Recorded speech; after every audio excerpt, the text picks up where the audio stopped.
I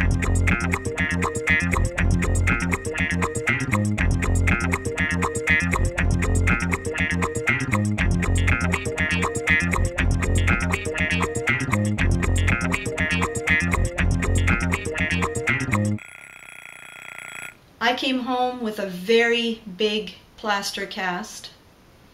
In fact, I named it the mummy cast. And upon seeing it, a friend of mine said, "That's not a mummy. That's a mummy, a daddy, and a baby all rolled into one."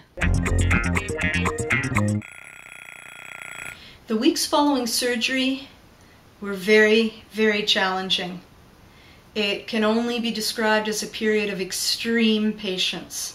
The first week was particularly difficult because I was really tired, I was sleeping all the time, I was not interested in eating very much. I was most likely detoxing from the anesthetic. I was on heavy pain meds. It's also when I realized that I wasn't going to be getting back to my normal life anytime soon and that I was really going to have to take this day by day. So I spent the first weeks doing the absolute minimum. I fed myself, I showered every second day, I spoke on the phone with my family that's out of town, I slept a lot. I went through a lot of pain. At night the pain would intensify and I'd have shooting pains. I'm told that that's normal and that that's a sign that the bones are knitting. I began reading possibly the third week after surgery, and I took a lot of photos.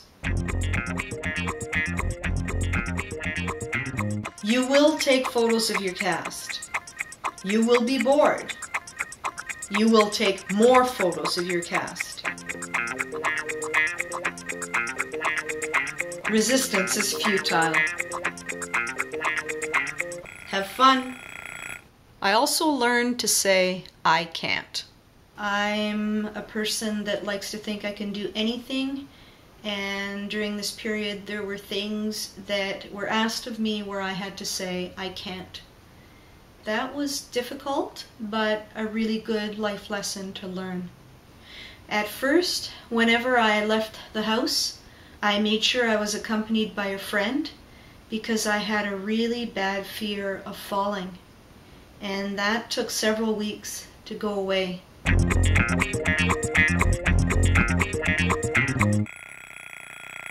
One of the things that was tricky during recovery is energy management. It was sometimes hard to know how much to do in a day, how often to rest. And so some days I had more energy, some days I had less energy, and when I had more energy I would do a few more things and then I would be completely wiped. So it's a challenge to figure out how much to do in a day, and certainly you do want to be moving around to regain your muscle mass and your mobility, but you can't do too much. So it's just through trial and error that I figured that out. There is no way I could have survived without all of my friends. So many friends helped, brought food, spent some time with me, brought me to appointments. I think it's very important to reach out when you've broken an ankle.